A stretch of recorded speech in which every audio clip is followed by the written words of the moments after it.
മുൻ മുഖ്യമന്ത്രി വി.എസ്. അച്യുതാനന്ദന് യാത്രാമൊഴിയേകുകയാണ് ജന്മനാട്. പോലീസ് ഗാർഡ് ഓഫ് ഓണർ നൽകിയിരിക്കുന്നു. റിക്രിയേഷൻ ഗ്രൗണ്ടിൽ പൊതുദർശനത്തിന് ശേഷം വലിയ ചുടുകാട്ടിലാണ് സംസ്കാര ചടങ്ങുകൾ നടക്കുക. തത്സമയ ദൃശ്യങ്ങളാണ് കാണുന്നത്. അവസാന നിമിഷവും അദ്ദേഹത്തിന് അന്തിമോപചാരം അർപ്പിക്കാൻ നിരവധി ആളുകൾ ഇപ്പോഴും എത്തിച്ചേർന്നുകൊണ്ടിരിക്കുകയാണ്. കൂടുതൽ വിവരങ്ങളുമായി അരുൺ കൊടുങ്ങൂർ ചേർന്നുണ്ട്. അരുൺ, ഒരുപക്ഷെ ഇനിയും ഈ പറയുന്നത് പോലെ നിരവധി ആളുകൾ എത്തിച്ചേർന്നുകൊണ്ടിരിക്കുകയാണ്. സംസ്കാരം നീണ്ടുപോകാനുള്ള ഒരു സാധ്യതയല്ലേ ഉള്ളത്? തീർച്ചയായും നിലവിൽ അങ്ങനെ തന്നെ നമുക്ക് പ്രതീക്ഷിക്കണം വിഷ്ണു. അതിൽ കൃത്യമായി പറഞ്ഞാൽ 11 മണിയോടെ പോലീസ് എത്തുമെന്നായിരുന്നു ആദ്യം പറഞ്ഞിരുന്നത്. പക്ഷേ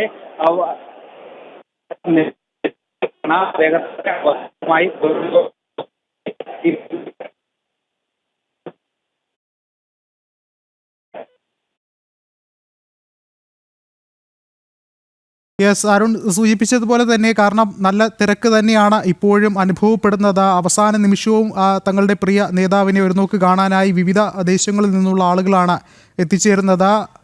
പോലീസ് ഗാർഡ് ഓഫ് ഓണർ നൽകിയിരിക്കുന്നു. അതിന് ശേഷമാണ് ഇപ്പോഴും റീക്രിയേഷൻ ഗ്രൗണ്ടിൽ പൊതുദർശനം പുരോഗമിക്കുന്നത്. അതിനുശേഷം വലിയ ചുടുകാട്ടിലാണ് സംസ്കാര ചടങ്ങുകൾ ഇന്ന് നടക്കുക. ദൃശ്യങ്ങളിൽ കാണാൻ സാധിക്കുന്നത് പോലെ ഇനിയും ആളുകൾ എത്തിച്ചേർന്നു കൊണ്ടിരിക്കുകയാണ്. അവസാനമായി വി.എസിന് അന്ത്യാഞ്ജലി അർപ്പിക്കാനായുള്ള കാര്യങ്ങളാണ് ഇപ്പോൾ പുരോഗമിക്കുന്നത്. മിഥുൻ അയ്യപ്പൻ ചേർന്നുണ്ട്. മിഥുൻ, ഒരുപക്ഷെ അദ്ദേഹത്തിൻ്റെ, പ്രത്യേകിച്ചും വി.എസ്. എന്ന ജനകീയനായ ഒരു നേതാവ്, രാഷ്ട്രീയ കേരളത്തിൽ തന്നെ രാഷ്ട്രീയ ഭേദമല്ലാതെ എല്ലാവരും സ്നേഹിച്ച ഒരു നേതാവാണ്. അദ്ദേഹത്തിന് അവസാനമായി ഒരു നോക്ക് കാണാൻ ജനപ്രവാഹം തന്നെയാണ് ഇപ്പോഴും ഉള്ളത്. ഒരുപക്ഷെ ഇനിയും നീണ്ടുപോകും എന്നുള്ള കാര്യം തന്നെയല്ലേ സംസ്കാര ചടങ്ങുകൾ അറിയാൻ സാധിക്കുന്നത്? തീർച്ചയായിട്ടും ഇവിടെ എത്തിച്ചേർന്നിട്ടുള്ള ഈ ജനസഞ്ചയം വ്യക്തമാക്കുന്നത് ഇനിയും സംസ്കാര ചടങ്ങിന് വേണ്ടിയിട്ടുള്ള സമയം നീളുമെന്നുള്ള വിവരം തന്നെയാണ് നമുക്ക് ലഭ്യമാകുന്നത്. ഇപ്പോഴും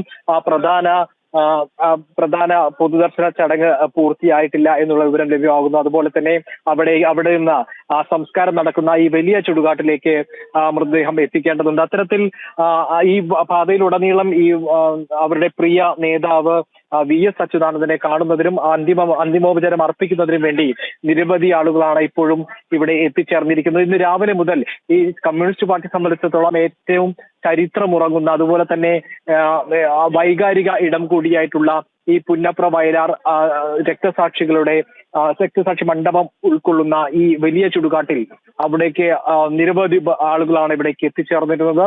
ഇപ്പോഴും ആ ഒഴുക്ക് തുടർന്നുകൊണ്ടിരിക്കുന്നു. ഇവിടെ ഇപ്പോഴും രാവിലെ മുതൽ തന്നെ ഉയർന്നു കേൾക്കുന്ന വി.എസിന് വേണ്ടിയുള്ള മുദ്രാവാക്യങ്ങൾ, അന്തിമോപചാരം അർപ്പിച്ചും ആ ഒരു ചരിത്ര ജീവിതത്തെ പുകഴ്ത്തിക്കൊണ്ടുമുള്ള മുദ്രാവാക്യങ്ങൾ ഇപ്പോഴും ഇവിടെ നിന്ന് ഉയർന്നു കേട്ടുകൊണ്ടിരിക്കുകയാണ്.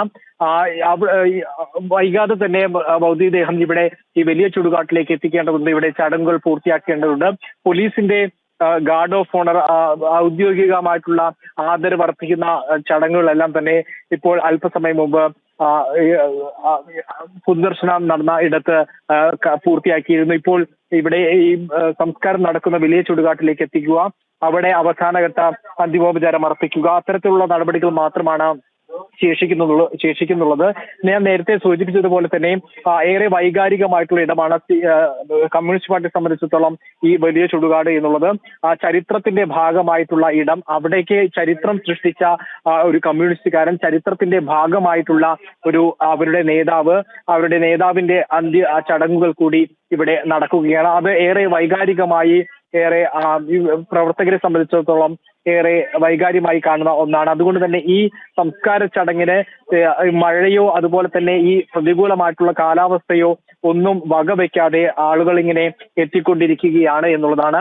തങ്ങൾക്ക് വേണ്ടി പ്രവർത്തിച്ച്, തങ്ങൾക്ക് വേണ്ടി മർദ്ദനമേറ്റ്, തങ്ങൾക്ക് വേണ്ടി സമരം ചെയ്തിട്ടുള്ള, തങ്ങൾക്ക് വേണ്ടി കൊടിയ മർദ്ദനങ്ങൾ ഏറ്റുവാങ്ങിയിട്ടുള്ള ആ സഖാവിന്റെ മടക്കയാത്രയ്ക്ക് ഈ പ്രതികൂല സാഹചര്യങ്ങളെ വകവെക്കാതെ നിരവധി പ്രവർത്തകർ ഇപ്പോഴും ഇവിടെ അത് തന്നെയാണ്. അന്തരിച്ച മുൻ മുഖ്യമന്ത്രി വി.എസ്. അച്യുതാനന്ദന് യാത്രാമൊഴിയേകുകയാണ് രാഷ്ട്രീയ കേരളവും ജന്മനാടും. തത്സമയ ദൃശ്യങ്ങളാണ് പ്രേക്ഷകർ കണ്ടത്. ഒപ്പം തന്നെ മിഥുൻ അയ്യപ്പനാണ് വിശദമായ വിവരങ്ങളും നൽകിയത്.